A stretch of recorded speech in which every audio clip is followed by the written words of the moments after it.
Hello, my name's Dave Emory, and in the next two half-hour segments, we're going to revisit a topic that I've dealt with in the past, namely the Third Reich's connections to the occult, and beyond that, some connections between neo-Nazism, or so-called neo-Nazism, and aspects of the New Age and the occult. We're also going to be taking a look at some aspects of the history of the Third Reich and why it has been able to survive into the present time. In the interests of time, because we do have a lot of material to cover, I'm going to get right into the subject material. We're going to be talking for the next two half hours about a woman named Savitri Devi. Her name is spelled capital S-A-V-I-T-R-I, last name capital D-E-V-I. Although of European birth, she was something of an Indianophile, to coin a term. She was very much taken with India, which she saw as a prototype of, quote, Aryan, unquote, civilization, and she became wooed to the Nazi cause. Her biography was authored by Nicholas Goodrick Clark, last name capital G-O-O-D-R-I-C-K hyphen C capital C-L-A-R-K-E, and Nicholas Goodrick Clark has written a very important book called Hitler's Priestess, Savitri Devi, the Hindu-Aryan Myth, and Neo-Nazism. The book was published in hardcover by New York University Press, copyright 1998. The ISBN number is 0-8147-3110-4. We're going to begin by taking a look at some material from a publication a publication that is issued by Samizdat Publishers. That's capital S-A-M-I-S-D-A-T. That's a Nazi publishing house that is run by a fellow named Ernst Zundel, a German expatriate who lives in Canada, last name capital Z-U-umlaut-N-D-E-L. Zundel is one of the most prolific of the new Nazi publishers, and in 1982 he helped to publicize the activities of Savitri Devi in his Samizdat publication. Turning to Hitler's Priestess by Nicholas Goodrick Clark, we read, in late 1982, Ernst Zundel, the founder-proprietor of the neo-Nazi Samizdat Publishers in Toronto, publicized the availability of a set of 5 two-hour cassettes of live interviews with Savitri Devi and a brand-new edition of her out-of-print classic, The Lightning in the Sun, published in 1958. The notice was mailed worldwide on card flyers, and it is worth quoting in its breathless entirety. And here is the quote. The Hitler cult revealed. Discovered alive in India. Hitler's guru. For serious students of the occult. You can now purchase the complete set of tape cassette recorded live interviews with Hitler guru Savitri Devi at her home in India. Hear in her own words the narration of a prophetic pilgrimage along the edge of the cosmic abyss. Watch the clouds of evil scatter under the lightning of cosmic justice and the sun of cosmic truth. Read her shocking and most recently published manuscript, The Lightning in the Sun, which exposes the tangled roots of Nazism for all to see. Discover through her the secret Nazi pyramid connection with Pharaoh Akhenaten and the ancient cult of the sun. Learn the real significance of Genghis Khan's evil role in history, his incredible significance in the present. Discover the hidden springs of Hitler's manic will to power, his mystical bond with the dark forces of time and destiny. Pursue the outlines of evil in its awesome cosmic context. Decipher now the encoded workings of the Nazi mind. Perceive how Hitler saw the workings of the universe through human sacrifice, vegetarianism, Aryanism, the cyclic view of history, the children of violence, the will to survive and to conquer, the seed of truth, gods on earth, Kalki the Avenger. Were ancient Sanskrit laws of the universe compiled in the Bhagavad Gita the secret source of Nazi strength? The amazing answers to these riddles are now at hand. Read them in The Lightning in the Sun, Hitler guru Savitri Devi's huge illustrated 448-page illumination of occult Nazi wisdom and prophecy. The Samizdat publicity was a resounding finale to a long and eventful life begun early in the century in the beautiful old wall city of Lyon in France. And skipping down, Samizdat's presentation of Savitri Devi was evidently part of this strategy designed to entice new audiences with the neo-Nazi message. Ancient mythology and pyramid secrets, Eastern religion, vegetarianism, and green ideas, the very currency of the burgeoning New Age with its interest in exotic religion, spiritual truths, and a worship of nature, could be exploited as bait for the young, unwary, or simply curious. By the late 1970s, the historical experience of the Third Reich was quickly receding into the past. As popular literature and films ably demonstrated, Nazism was becoming something mythical, even fantastic, and also plastic, that could be molded and combined with novel associations and thereby given new meanings.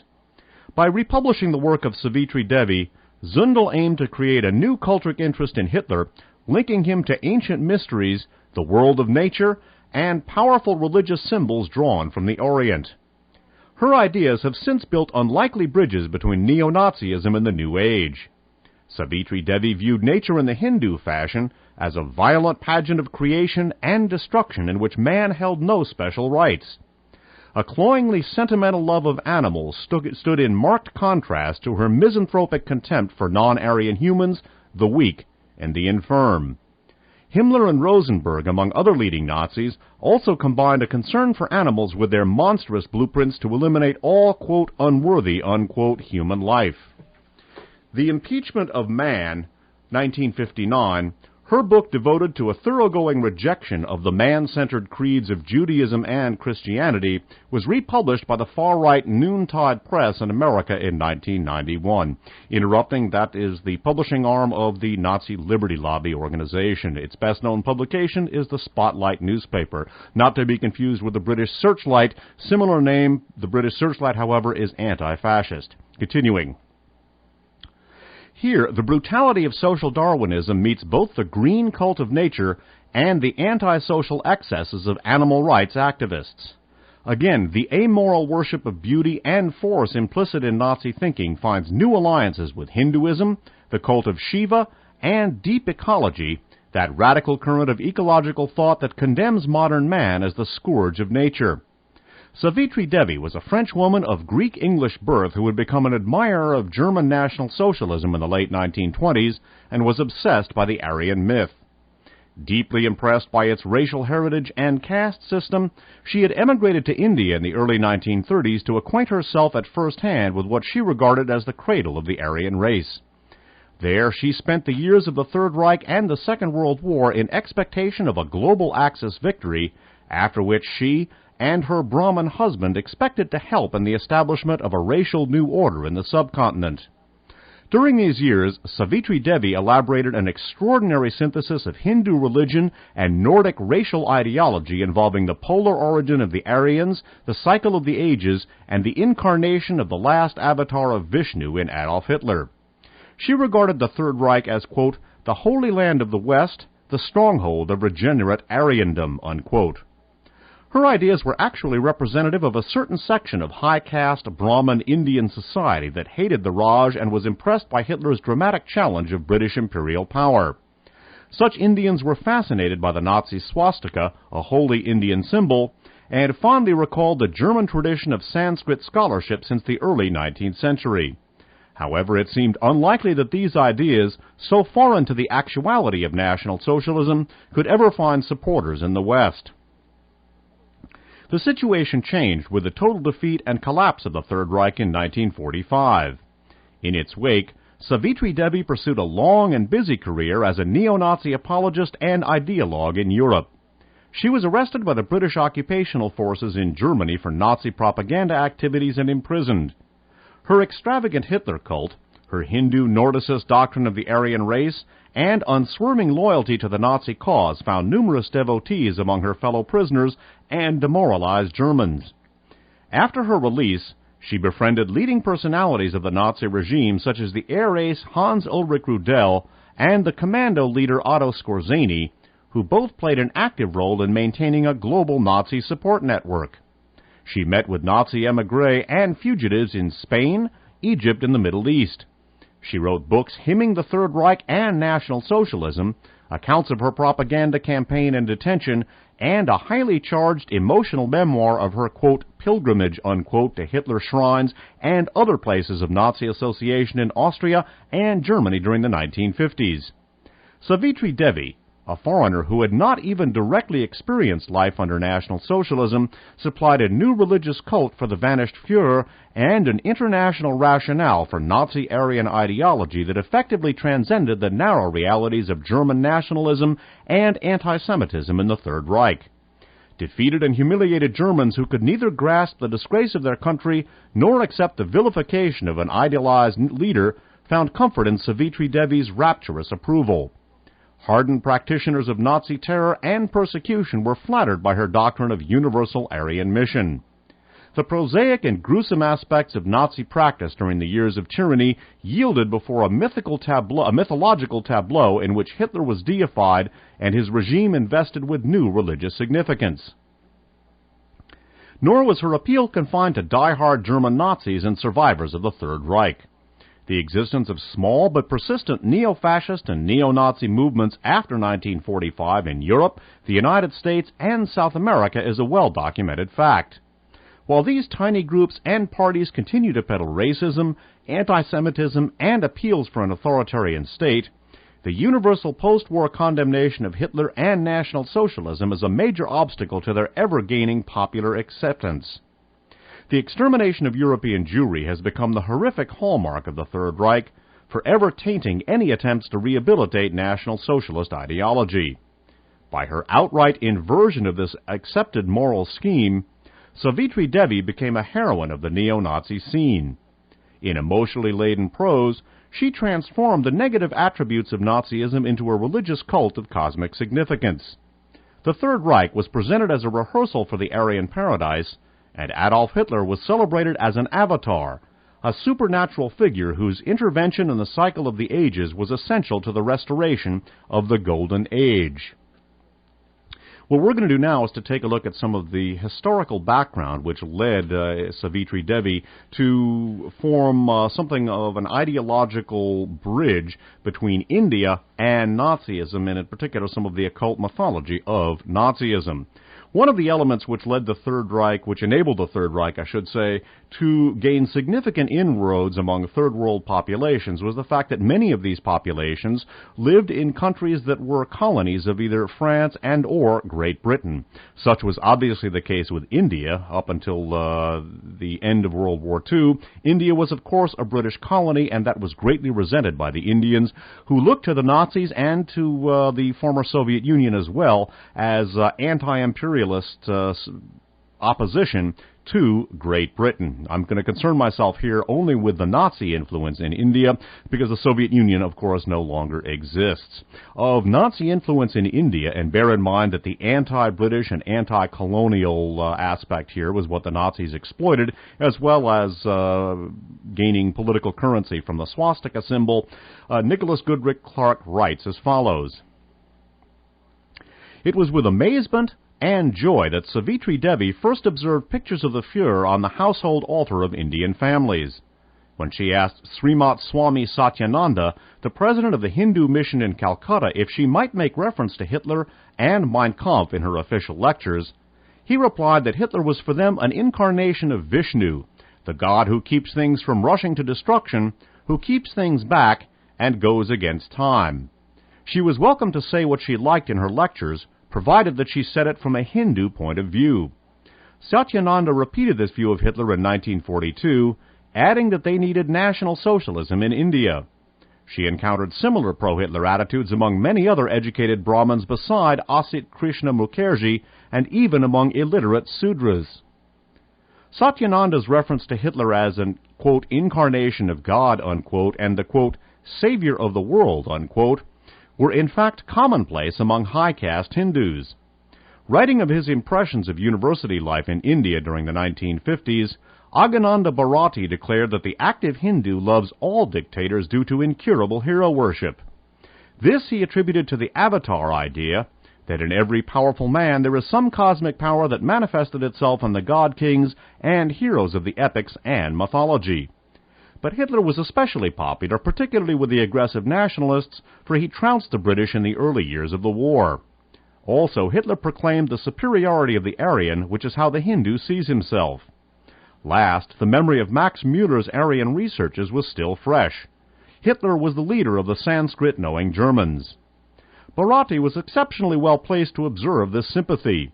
Born Leopold Fischer in 1923, he spent his youth in Vienna and embarked early on the scholarly study of India. During the war, he was a member of Subhas Chandra Bose's Indian Legion, serving mainly in France and Germany. Embracing Hinduism, he became a monk in the Dashanami order, originally founded by Sankara in 800, and pursued an academic career at Banaras Hindu University after the war. He has also written on Golwarkar's Rashtriya Swayamsevak Sangh, or RSS, and Hindu fascism.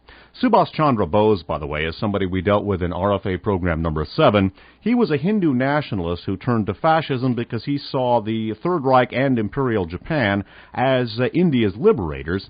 And as seen here, he actually put together a fighting group that was composed of Indian prisoners of war who had been captured from the British Army and then turned to the Nazi cause. And in addition, the RSS, which had its genesis as an anti-British and Indian nationalist group, eventually metamorphosed into an Indian fascist group. Before turning to the subject of the Indian Legion of Subhas Chandra Bose, actually an Indian component in the Nazi military, we're going to take a look at former Indian Prime Minister Nehru's assessment of the RSS and its role as the leading Indian fascist organization. Turning once again to Hitler's Priestess by Nicholas Goodrich Clark, we read, Nehru and other commentators have seen the RSS as an Indian version of fascism. By the late 1930s, the Hindu nationalists were taking note of European fascism. Savarkar approved the German occupation of the Sudetenland on the grounds of common blood, and the Nazi Party paper, the Völkischer Beobachter, carried a feature on him. When Madhav Sadishav Golwarkar, shortly to succeed Hedgewar as RSS leader, published his book We or Our Nationhood Defined in 1939, the RSS message of ethnic nationalism was unequivocal. Golwarkar rejected Congress's liberal concept of nationhood and quoted Bluntschli at length. The Anschluss of Austria and the annexation of the Sudetenland were, quote, logical, unquote, conforming with, quote, the true nation concept, unquote. Race was the most important ingredient of nationality for Golwarkar, who was deeply impressed by Hitler's ideology. And in addition to the RSS Indian fascist organization, there was, as we mentioned, an actual Indian Legion recruited from among Indian prisoners of war captured from the British Army that fought with the Nazis. Nicholas Goodrich Clark describes this in Hitler's Priestess as follows. By early 1942, the Wehrmacht had begun training Indian POWs at 2 camps in Germany. These trainees for an Indian Legion were drawn from POWs originally captured by the Italians in North Africa and eventually numbered some 3,000.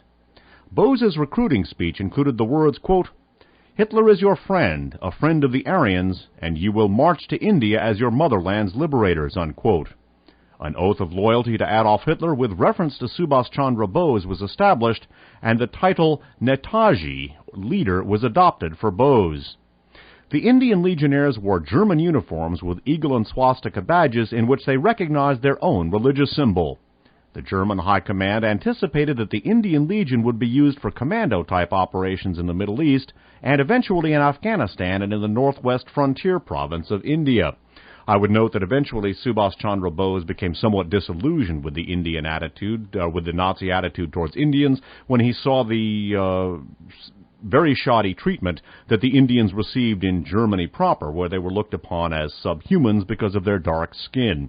I would note, too, as we're about to see, the appeal of Nazism for people in the Middle East, Arabs in particular, also had its origins in anti-colonialism, because many of the territories in the Middle East were also British colonies, and for a time at least, and even on up into the present period, many Arabs have an affinity with Nazism going back to this anti-colonial period. Obviously, anti-Israeli sentiment and anti-Nazi anti-Semitism has also formed a common bond. In RFA 22 and in the 2-part miscellaneous archive series about the fascist third position, we took a look at Haj Amin al-Husseini, the self-proclaimed Grand Mufti of Jerusalem and the first leader of the Palestinian national movement, himself, like Subhas Chandra Bose, a key Nazi spy, And we should note that Haj Amin al-Husseini was actually a major in the SS and recruited several Muslim Waffen-SS divisions for the Nazis.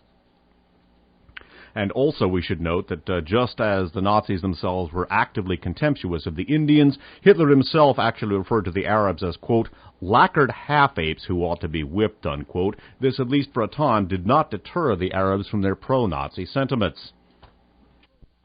The Arab-Nazi connection, and in particular the Egyptian-Nazi connection, is something we dealt with in RFA program number 22, and its origins in anti-British, anti-colonial sentiment are described by Nicholas Goodrick Clark as follows in the book Hitler's Priestess. The emergence of the Middle East as a haven for old Nazis during the 1950s had its roots in the anti-British and pro-Axis attitudes of Vichy Syria, Rashid Ali in Iraq, Mohammed Amin al-Husseini, the Grand Mufti of Jerusalem, and even King Farouk of Egypt during the war. United by a common hatred of Jewry, the Third Reich had taken the Palestinian Mufti under its protection following the Allied invasion of Iraq, and he had lived throughout the year in a luxurious suite at the Hotel Adlon in Berlin. Hitler had enjoyed quite a following among the nationalist youth of Egypt during the war, after Nasiri Nasser, the later president's brother, had published an Arab edition of Mein Kampf in 1939, describing its author as, quote, the strongest man of Europe, unquote. Even after the defeat of the Third Reich, Arab feelings remained very warm toward the Germans, who were still regarded as potential allies against British colonial power in the region. Egypt became a favored destination for old Nazis in search of responsible jobs in high office. King Farouk had been impressed by his palace garage mechanics recruited from Afrika Korps POWs and wondered what he might achieve with officers from the elite units of the Gestapo and SS who had fought so hard against the hated British. A number of Nazi experts who had escaped the Allied dragnet were hired by the king as military, financial, and technical advisors.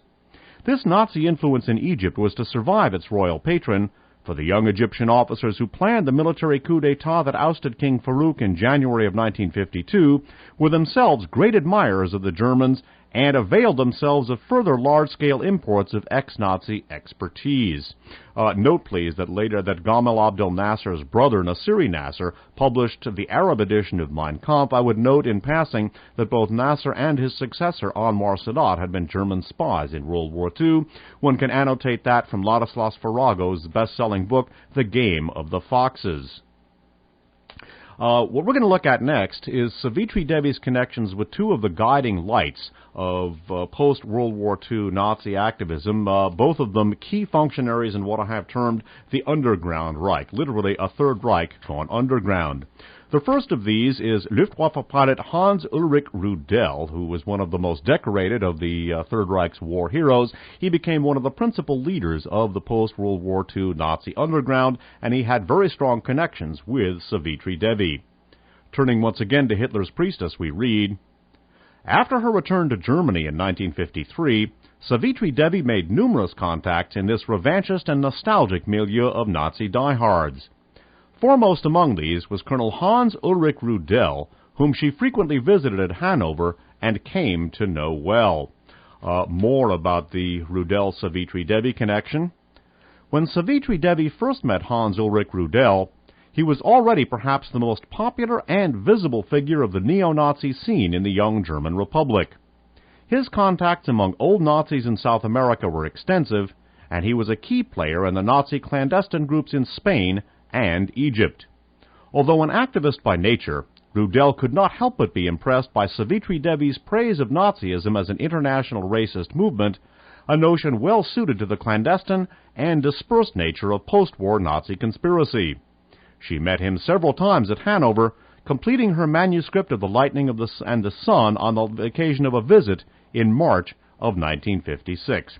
By the way, in RFA program 22, we took a look at the massive, actually in RFA programs 4 and 22, we took a look at the massive Nazi presence in Egypt. One can access that information from those particular archive shows. of Savitri Devi's connections to Otto Skorzeny, the Nazi commando leader, SS officer, again one of the most decorated of the Third Reich military functionaries, and beyond that, and even more importantly, the main post-war leader of the Odessa SS underground, and also a key functionary of the Reinhard Gehlen Nazi spy outfit, which jumped to the CIA at the end of World War II. Turning once again to Hitler's priestess, after docking at the great French port, through which she had so often passed en route to Greece, India, and Egypt, she traveled directly into Spain. Once again, Hans Ulrich Rudel had secured her a top-level introduction into the neo-Nazi network by sending her books Gold in the Furnace and The Lightning in the Sun to his colleague Otto Skorzeny in Madrid. Of the Skorzeny-Savitri Devi connection, we read, Skorzeny regarded Savitri Devi as an exceptional ideologist on behalf of a revived Nazi international and invited her to visit him in Madrid on her return to Europe. They evidently found plenty to discuss, for she remained his guest for 6 weeks. Skorzeny was convinced that conditions were growing more favorable for a fresh wave of neo-fascist sympathy in Europe. The loss of the Congo had unleashed revanchist sentiments in Belgium, and now, in late 1960, French extremists were seeking to delay any settlement of the conflict in Algeria. There was a widespread hope among neo-fascists that the Algerian issue would repeat the ideological conflict of the Spanish Civil War on a European stage. The fascist organization Jeune Europe supported the Organisation Armée Secrète, or OAS, in Algeria, and later found safe hideouts for its leaders. The increased levels of colored immigration in Great Britain were leading to a racial backlash and further support for far-right groups. New German neo-Nazi groups and youth movements were being established, including the Bund, Vaterländische Jugend, and I'm not even going to try this next name, sponsored by Skorzeny's friend Karl-Heinz Priester. Skorzeny had read Savitri Devi's books and was impressed by their praise of German virtues in the general context of a revival of the white Aryan world. He felt she was someone to be encouraged, someone who should write more for the Nazi International. And we're going to take a look at Savitri Devi's connections to contemporary Nazi activists in the 1960s and up, and also some of the philosophical connections between Nazism and some aspects, again, note some aspects of the New Age, in the next half-hour segment. I've alluded to some of the archive shows. Those and the other tapes that I've done over the years are available from a tape duplication service called Spitfire. That's one word, Spitfire. It's located at P.O. Box 1179, Ben Lomond, California, zip code 95005. Email spitfire at ix.netcom.com. There's a list and description of the various programs available from Spitfire on the Spitfire website at spitfirelist.com, which is equipped with real audio. People can email me at my home base station in the South San Francisco Bay Area at demory@kfjc.org. Okay, demory@kfjc.org. That concludes this broadcast. My name's Dave Emory. Thanks for listening.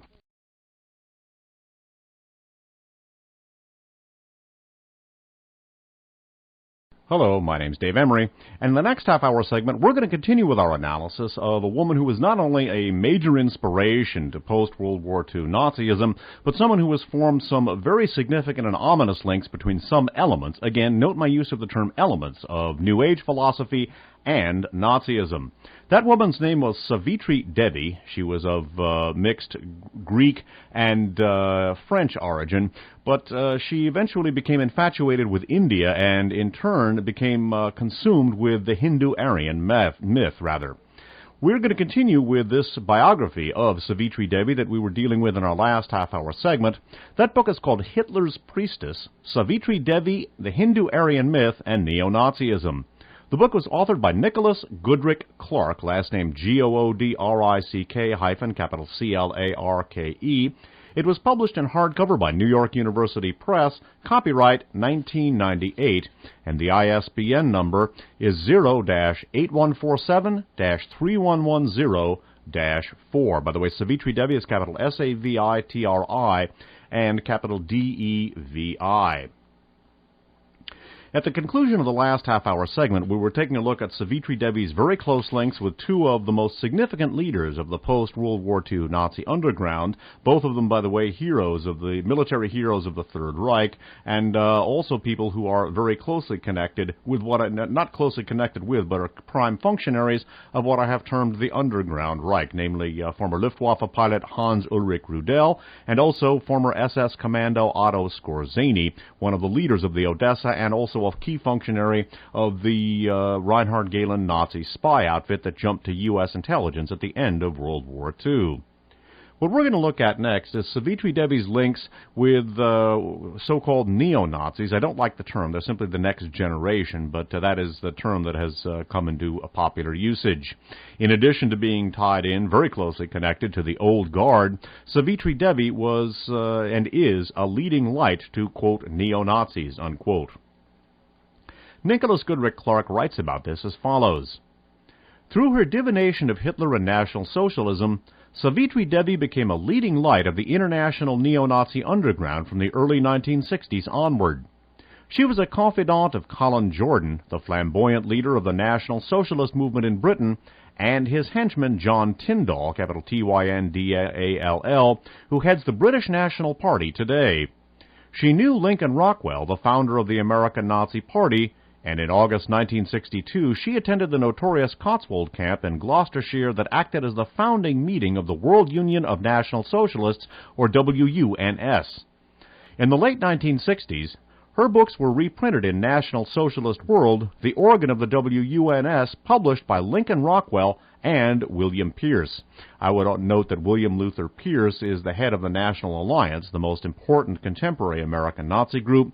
He also, the publishing arm of that organization, publishes not only the Turner Diaries, authored by William Pierce, and the blueprint for the Nazi group The Order, and also for Timothy McVeigh and company in the Oklahoma City bombing, but William Pierce and National Vanguard Books also publish the book Serpent's Walk, which I have accessed so often. That also, like the Turner Diaries, is much more than the novel it purports to be. It appears to be a blueprint and a manifesto for the contemporary Nazi movement.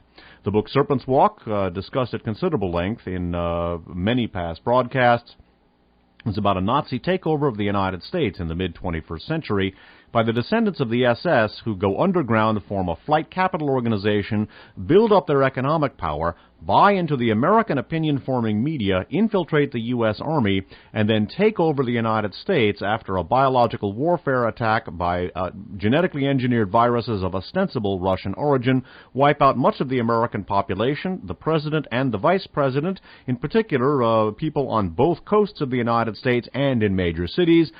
This is followed by a declaration of martial law by the Speaker of the House of Representatives, who has become president. He is a sympathizer with the Nazis and who invites them into a ruling coalition, and they take over the United States. Note here the connection between William Pierce and Savitri Devi. The book Serpent's Walk is actually, in many ways, it borrows heavily on Indian mythology, and that's what the title comes from. It's from a Hindu myth about the battle between a cobra and a mongoose. Continuing with the text of Hitler's Priestess by Nicholas Goodrick Clark, we read, and this is in discussion of the book National Socialist World. In the pages of the magazine, she was credited with a, quote, mysterious and unfailing wisdom according to which nature lives and creates, the impersonal wisdom of the primeval forest and of the ocean depths, and of the spheres in the dark fields of space which Adolf Hitler made the basis of a practical regeneration policy of worldwide scope. By the 1980s, Savitri Devi had assumed the status of a cult figure herself on the neo-Nazi scene. Her eclectic ideas deriving from Hinduism, the myth of the Aryan race, Germanophilia, and adoration, the word is not too strong for Adolf Hitler, supplied a new mystique for that sinister minority of Nazi apologists in various countries around the world. Following her death in 1982, her ashes were placed in a Nazi shrine at Lincoln Rockwell's headquarters in Arlington, Virginia. Ernst Zundel, the German-Canadian publisher of Holocaust revisionism, sold her books and taped interviews in mass editions to young German neo-Nazis. Miguel Serrano, the former Chilean ambassador and pioneer of, quote, esoteric Hitlerism, unquote, paid fulsome tribute to her inspiration in his own books about the Hitler avatar. Nazi Satanist groups and skinheads in Europe, America, and New Zealand cultivate her memory and ideas today. In Savitri Devi and her entourage, one finds an articulate statement of the Hitler cult that defines the unholy theology of neo-Nazism. And of Savitri Devi's inspirations and of some of the things that led her to become contemptuous of humans, sympathetic to animals, and particularly contemptuous of democracy, we read of her childhood in France. She was contemptuous of the French Revolution and the republican pride of the French. She regarded the ideals of equality, liberty, and fraternity as specious, and was once punished at school for making an obscene gesture at the plaque displaying the Declaration of the Rights of Man. Above all, she had a great love of animals. From the age of 5, she voiced concern about man's cruelty to animals, animal experiments, circuses, and the fur trade. While still a schoolgirl, she abjured meat-eating and insisted that her mother prepare vegetarian food for her. The peasant torture of cats in France, a folk practice based on medieval superstition, disgusted her and turned her further against mankind. This affection for animals and her feelings of misanthropy led her to mistrust and eventually reject the man-centered nature of Western beliefs and values. This attitude became the hallmark of her Weltanschauung, that, by the way, translates as worldview. What we're going to look at next is Savitri Devi's significant influence on the New Age, and beyond that, the confluence between her fascist philosophy, or her brand of fascist philosophy, and some aspects of New Age philosophy, and also green philosophy, that is to say, pro-ecology philosophy. I want to stress that I'm not in any way implying that all or even most of either New Age or green philosophy is fascist, but nonetheless there are some very, very strong connections between some elements of both and fascism, and I think people who value both aspects, both green philosophy and New Age religion, should be keenly aware of the potential dangers in that regard. Savitri Devi was not only very closely connected to people like Otto Skorzeny and Hans Ulrich Rudel, George Lincoln Rockwell, and William Pierce. She also is held in high regard by some aspects of the New Age, including the Rosicrucians based right here in San Jose. We read about this in Hitler's Priestess as follows. Savitri Devi's influence on international neo-Nazism and other hybrid strains of mystical fascism has been continuous since the mid-1960s and beyond her death into the 1990s. But the very eccentricity of her thought, combining as it does Aryan supremacism and anti-Semitism with Hinduism, animal rights, and a fundamentally biocentric view of life, has led to strange alliances in radical ideology. Indications of her potential appeal to occult, neo-pagan, ecological, and New Age groups are apparent in the interest shown by Mayat, Boucher, Serrano, and Mason in her ideas. Those are all contemporary fascist leaders. In their writings, paganism, magic, and the natural order act as a foil for a cleansing wave of fascist violence that will sweep away a corrupt humanity, leaving only Aryans in possession of a pristine world. Their thought is undeniably fascist in inspiration, but her ideas also hold an appeal for, quote, alternative, unquote, movements whose inspiration is far removed from such sources. In 1954, the ancient and mystical order of the Rosicrucis, or AMORC, America's leading Rosicrucian occult order, published a second edition of A Son of God. That, by the way, is one of Savitri Devi's titles.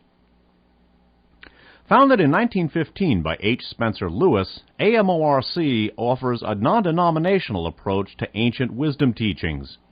In his early years, the American founder had been involved in theosophy and several occult lodges in Britain, as well as with Aleister Crowley and his magical Ordo Templi Orientis, or OTO. By the way, Aleister Crowley, the OTO, and theosophy have also had major influence on the occult origins of Nazism, and in turn, some elements of all of those that milieu have also become explicitly Nazi. Note my use of the term elements. Continuing.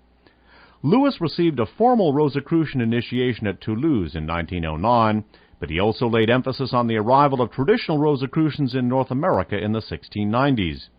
He was versed in theosophical lore concerning rounds, root races, and Aryans, and also held the ancient Egyptians in great esteem, especially Akhenaten. By the way, I would note that Akhenaten, who founded a sun cult in ancient Egypt, was also somebody who was revered by Savitri Devi, and someone who influenced Savitri Devi's occult philosophies. Continuing. From its Californian headquarters, comprising an entire city block built with sphinxes, domes, and porticos in San Jose, AMORC now runs a very successful non-profit educational foundation with tens of thousands of members worldwide seeking health, happiness, and human progress.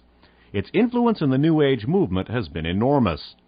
As a key volume in the AMORC Rosicrucian Library, Savitri Devi's book is always available, last reprinting in 1992. Please note this. Continuing.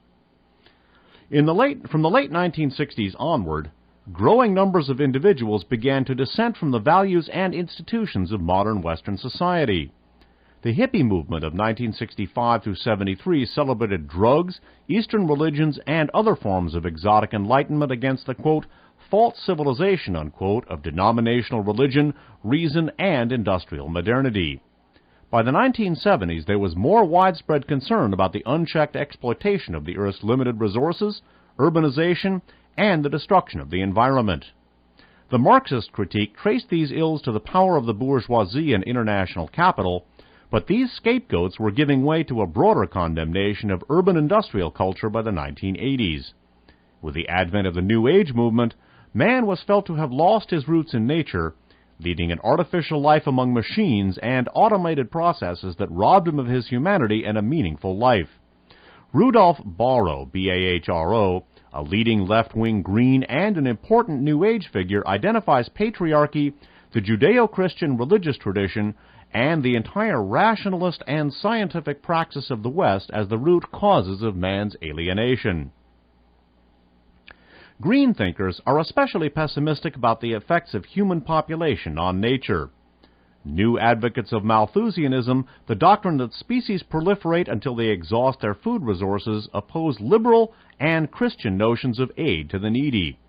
In the 1970s, there were widespread appeals for zero population growth or decline, if necessary, backed by repressive measures, especially in third world countries.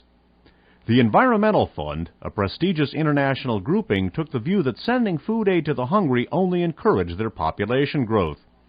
Other organizations like Zero Population Growth, the Campaign to Check the Population Explosion, and Planned Parenthood World Population also focused attention on the overbreeding in poor nations. Paul Ehrlich's bestseller The Population Bomb suggested tax penalties for childbearing and breaking off relations with a Vatican opposed to birth control. A rhetoric using inflammatory terms of violence, bomb, and explosion was matched by a contempt for humans, plague, unquote, and people pollute, unquote. By the way, all of those are in quotes. Continuing. Many ecologists identified the teeming colored races of Africa, Asia, and South America as the root cause of the world population problem. By the way, I don't want to be misunderstood again as implying that ecology is fascist, but there are some aspects of the ecological movement that are, and that's discussed in a two-part miscellaneous archive show available from Spitfire entitled Ecofascism. Continuing. An extreme school of ecological catastrophism regards all human civilization as deleterious and evil. Such anti-humanist sentiment, coupled with an idealization of animals and nature, represents a break with liberal thought.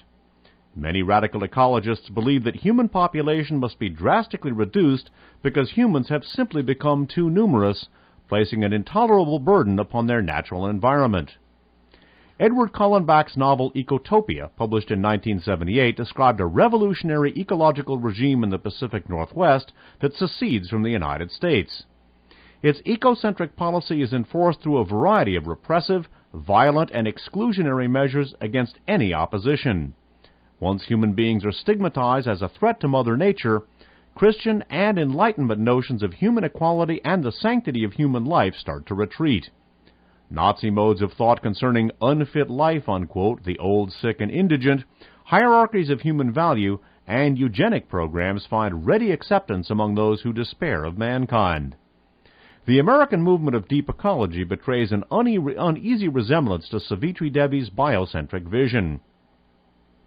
Its precepts of community and cooperation are belied by romantic irrationalism and the assertion that all nature is equal. In his pioneering work, The Arrogance of Humanism, in 1978, the leading U.S. biocentrist David Ehrenfeld rejects the humanist foundation of modern life, denying that any part of nature has more value than another.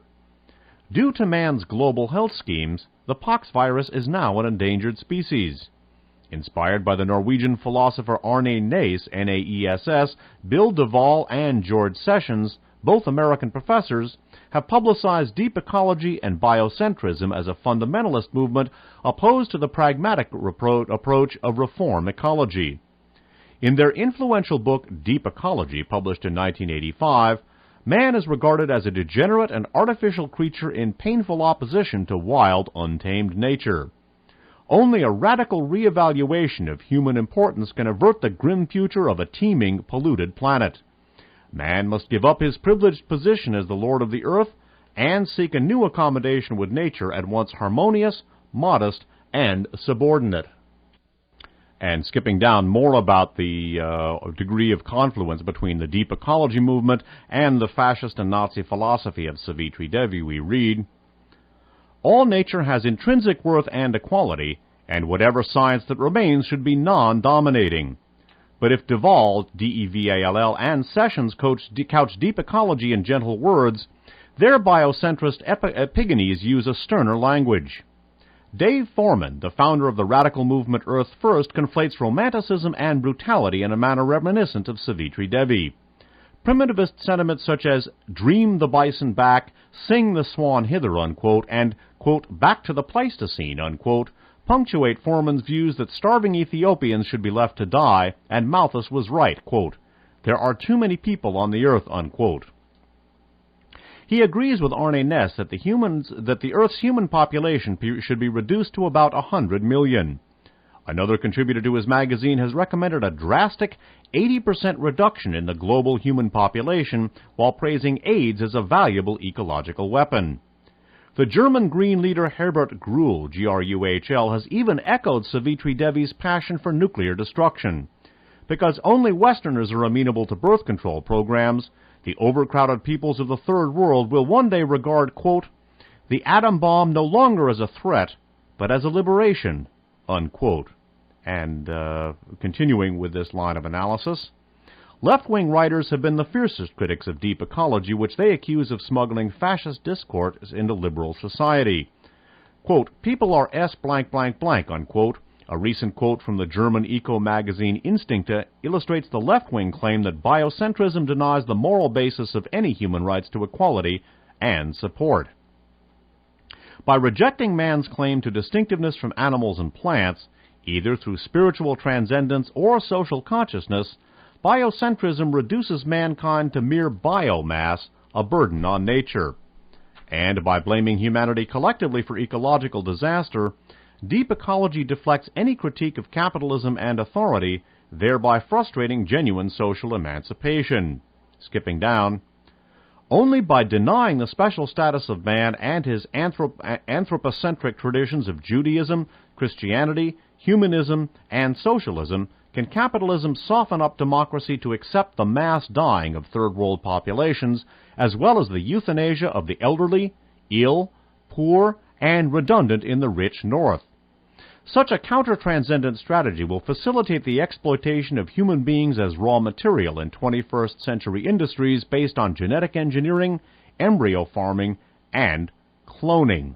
Please note this, because I think this is something we have to be very careful about. Skipping down, more on this confluence between Savitri Devi's fascism and some elements of contemporary green thinking. Nature is divinized, man is relegated. The ultra-right-wing Noontide Press in California has recognized this receptivity to the Nazi religion of nature by bringing out a new edition of Savitri Devi's Impeachment of Man in 1991. Presented by the publisher as an indictment of the values and mores of our modern, human-centered, quote, produce and consume society, unquote, The book attempts to popularize Savitri Devi's conviction that divinity manifests itself in all of nature, that man is nothing special, and that his recent ideas of universal equality and entitlement to prosperity at the expense of the rest of nature are fundamentally wrong. The beautiful tiger, the great banyan tree, the lithe felines, according to Savitri Devi, these are noble creatures, but not all, quote, two-legged mammals, unquote, qualify. Only the strong, intelligent Aryan is fit to survive in a redeemed biocentric order. The publisher's foreword gives a brief account of her life, mentioning her lifelong devotion to Nazism and her books in which, quote, she portrayed Hitler and National Socialism as expressions of transcendent spiritual truth, unquote. Such an edition is a telling example of the new entryism the far right is currently pursuing in its appeal to green and New Age audiences.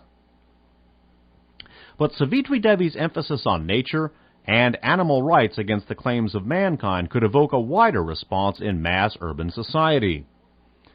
Ecological sentiment often owes more to an urbanized lifestyle than any authentic awareness of nature. Skipping down. Nor is Savitri Devi's vision of the noble Aryan far removed from primitivist currents of New Age thought.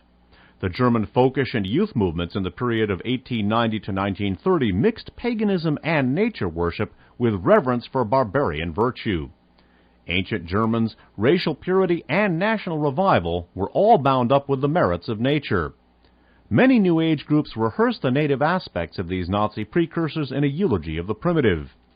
The movement began in the 1970s with European support for the cultural struggle of the North American Indians, but politics soon gave way to mythology. And skipping down, by the early 1980s, the enthusiasm for North American Indians and their ecological esoteric wisdom had spread to the ancient European tribes, the, quote, Indians of the West, unquote. In the New Age movement, there are now numerous groups devoted to reviving the wisdom of the ancient Celts and Teutons.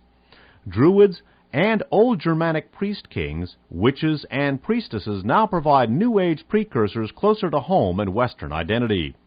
Books, workshops, and conferences on paganism, shamanism, runes, and magic proliferate.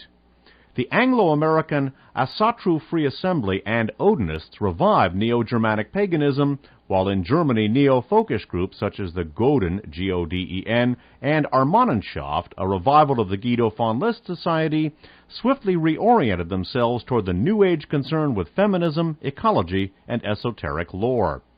The Aryan mysticism of Julius Evola was rediscovered by New Age publications. Nostalgia for a lost golden age and apocalyptic hopes of its revival recall the ideological foreground of earlier demands for fascist renewal. By the way, keep in mind Julius Evola. We're going to touch on him briefly in just a minute. Deep ecology, biocentrism, nature worship, and New Age paganism reflect a hostility towards Christianity, rationalism, and liberalism in modern society. Although these radical movements often have their roots in left-wing dissent, their increasing tendency toward myth and despair indicate their susceptibility to millenarian and mystical ideas on the far right. Neo-Nazi and fascist activists now actively seek to infiltrate the ecological and esoteric scene. The cybernetic encirclement of man and his complete divorce from nature could well foster a more fundamental alienation. In a congested and automated world, Savitri Devi's sentimental love of animals and hatred of the masses may find new followers. The pessimism of the Kali Yuga and her vision of a pristine new Aryan order possess a perennial appeal in times of uncertainty and change. And indeed, I think this is something people have to be very, very aware of. And again, I don't want to be misunderstood as characterizing all or most of either the New Age or the Green movement as fascistic, but there are some powerful elements of both that are indeed being seduced by fascism, and Savitri Devi's thought is in the foreground of those. Again, you heard reference to Julius Evola, last name capital E-V-O-L-A. He was a Nazi mystic who predicted a golden age if fascism ever triumphed. One sees his books now on the shelves of New Age bookstores. There's another fascist who is also becoming influential, I should say, in certain New Age circles, and that is a fellow named Albert Pike. Albert Pike was a Confederate general in World War II, in the American Civil War, excuse me. He also was in charge of military intelligence for the Confederate armies. And Albert Pike, just like another Confederate general, Nathan Bedford Forrest, was a disciple of an occultist named Eliphas Levi. Depending on who you talk to, he has been characterized as a Satanist, but whether or not he was, the fact of the matter is that General Nathan Bedford Forrest and General Albert Pike were disciples of his, and Albert Pike has become influential in New Age circles. And Nathan Bedford Forrest and Albert Pike, the New Age icon, or at least the icon in certain New Age circles, were the co-founders of the Ku Klux Klan. And when the co-founder of the Ku Klux Klan is influential in certain New Age circles, I think it is time to pay very, very close attention to the seduction of a number of different types of philosophies, in particular people involved with the occult, by fascism. The various tapes that I've done, including many tapes about connections between the occult and fascism, are available from a tape duplication service called Spitfire. That's one word, capital S-P-I-T-F-I-R-E. They're located at P.O. Box 1179, Ben Lomond, California, capital B-E-N, capital L-O-M-O-N-D, zip code 95005. The email address for Spitfire is spitfire@ix.netcom.com. Once again, that's Spitfire, P.O. Box 1179, Ben Lomond, California, 95005, spitfire@ix.netcom.com. There's a list of and description of the various tapes available from Spitfire on the Spitfire website at spitfirelist.com. That is equipped with real audio. People can email me at my home base station, KFJC-FM, in the South San Francisco Bay Area at demory@kfjc.org. That's demory@kfjc.org. Please note that I don't have time to answer correspondence even by email, so please don't feel insulted. I'm just burdened in terms of time and resources. That concludes this half-hour segment. My name's Dave Emory. Thanks for listening.